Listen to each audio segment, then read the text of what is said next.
اس کا ایک خوبصورت جواب تو آج کل بڑا زبردست دیا گیا کہ میلاد منانا یہ عاشقان رسول کی قسمت میں لکھا ہوا ہے. کیا بات ہے. تو اچھا یہ اس پہ بھی میرا سوال ہے کہ بندہ کیا جواب دے، تو کیا جواب دینا ضروری ہے؟ کوئی ضروری یہ بھی بتائیے. تو پہلی بات تو یہ کہ میلاد منانا یہ نبی کریم صلی اللہ تعالیٰ علیہ وسلم سے خود ثابت ہے. صحیح مسلم کے حدیث مبارکہ جب نبی کریم صلی اللہ علیہ وسلم سے پیر کے دن روزہ رکھنے کے بارے میں پوچھا گیا تو حضور اکرم صلی اللہ تعالیٰ علیہ وآلہ وسلم نے ارشاد فرمایا کہ فیہ ولدت، میں اس میں پیدا ہوا. تو اپنی ولادت کی خوشی میں خود نبی کریم صلی اللہ تعالیٰ علیہ وآلہ وسلم روزہ رکھا کرتے تھے.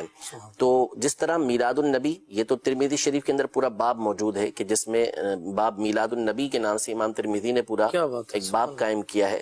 تو میلاد منانا یہ نبی کریم صلی اللہ علیہ وسلم سے بھی ثابت ہے. ہاں طریقے ہر زمانے کے اندر مختلف ہوتے ہیں. یعنی عرصہ دراز سے اجلہ محدثین اور فقہاء کرام، علماء کرام یہ میلاد مناتے آ رہے ہیں. کتابیں اس کے جو ہے وہ دلائل پر لکھتے ہوئے آ رہے ہیں. بڑے بڑے علماء نے یعنی سن 250 ہجری کے اندر امام واقدی کا وصال ہوا، انہوں نے میلاد کے موضوع کے اوپر کتاب لکھی ہے، اور بزرگوں نے اپنی جو ہے وہ اس موضوع پر کتابیں لکھی ہیں. تو میلاد منانا یہ بزرگوں سے ثابت ہے. ہر زمانے کا طریقہ کار جدا ہوتا ہے. پہلے کسی اور انداز میں منایا جاتا تھا، آج کسی اور انداز میں منایا جاتا ہے. تو اس میں کوئی حرج نہیں ہے. نیکی کے کاموں میں اگر طریقہ کار تبدیل ہوتا ہے، کام وہی رہتا ہے، تو اس میں کوئی حرج نہیں. ہم پہلے جو اذانیں ہوتی تھی وہ میناروں پہ دی جاتی تھی، پھر اس کے بعد مائک پہ دی جانے لگی. اسی طریقے سے جو تعلیم و تدریس کا طریقہ کار ہے وہ پہلے زمانے کے اندر بالکل جدا تھا، ہمارے زمانے کے اندر بالکل جدا ہے. پہلے زمانے کے اندر لوگوں کی نیتیں حاضر رہا کرتی تھیں، توجہ رہا کرتی تھی، تو وہ دل میں نیت کرتے تھے، زبان سے نیت نہیں ہوتی تھی. لیکن اس کے بعد جب لوگوں کی توجہ ہٹنے لگی تو علماء نے اس کو بدعت مستحبہ لکھا کہ اچھا ہے کہ بندہ زبان سے نیت کرے تاکہ اس کی نیت جو ہے وہ حاضر رہے. کہ زبان سے بولے گا تو دل میں اس کی نیت حاضر رہے گی.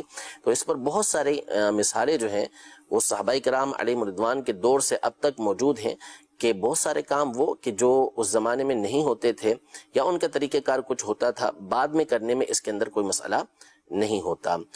تو پہلی بات تو یہ کہ میلاد منانے کے اوپر کثیر علماء کی کتابیں موجود ہیں، ان کے ادلہ بھی موجود ہیں، اور بہت مرتبہ یہاں پر بیان بھی کیا جا چکا ہے کہ میلاد منانے میں کوئی حرج نہیں ہے. قرآن و حدیث سے اس کا ثبوت موجود ہے. وَأَمَّا بِنِعْمَةِ رَبِّكَ فَحَدِّثْ، تو اپنے رب کی نعمت کا چرچا کر. اور یقیناً نبی کریم صلی اللہ تعالیٰ علیہ وآلہ وسلم سب سے بڑھ کر اللہ تبارک و تعالیٰ کی نعمت ہے. اسی طرح فرمایا قُلْ بِفَضْلِ اللَّهِ وَبِرَحْمَتِهِ فَبِذَلِكَ فَلْيَفْرَحُوا هُوَ خَيْرٌ مِّمَّا يَجْمَعُونَ. آپ فرمائیے کہ اللہ کا فضل اور اس کی رحمت یہی اس لائق ہے کہ اس کی زیادہ اس پر یہ لوگ خوشی منائیں. یہ اس سے بہتر ہے جو یہ جمع کرتے ہیں.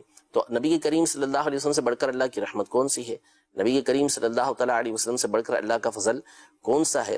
تو یہ قرآن کی آیات سے ثابت ہو گیا کہ نبی کریم صلی اللہ تعالیٰ علیہ وسلم کا میلاد یہ منایا جاتا ہے. باقی رہا 12 تاریخ کے حوالے سے تو یہ بھی آپ کی غلط فہمی ہے. جمہور علماء کرام نے واضح طور پر اس بات کو لکھا ہے کہ نبی کریم صلی اللہ تعالیٰ علیہ وآلہ وسلم کی ولادت یہ 12 تاریخ کو ہوئی ہے. بڑے بڑے ائمہ نے اس بات کی تصریحات کی ہیں. فتاوی رضویہ کی 25ویں جلد کے اندر کئی علماء کے حوالے موجود ہیں کہ جنہوں نے یہ کہا ہے کہ نبی کریم صلی اللہ تعالیٰ علیہ وآلہ وسلم کی ولادت جو ہے وہ 12 تاریخ کو ہوئی ہے. اور دوسری بات یہ کہ سائل تو نہیں، لیکن ایسے لوگ جو عام طور پہ ہوتے ہیں وہ اعتراض برائے اعتراض کرتے ہیں کہ اگر 12 تاریخ نہیں ہے تو کوئی اور تاریخ ہے تو چلے اس تاریخ کو منا لے. اس تاریخ کو بھی نہیں منانا. آپ اس تاریخ کو منا لیں، اس تاریخ کو منا لے، لیکن اس تاریخ کو بھی نہیں منانا. اصل اعتراض اور اصل تکلیف یہ نبی کریم صلی اللہ تعالیٰ علیہ وآلہ وسلم کے میلاد منانے سے ہوتی ہے.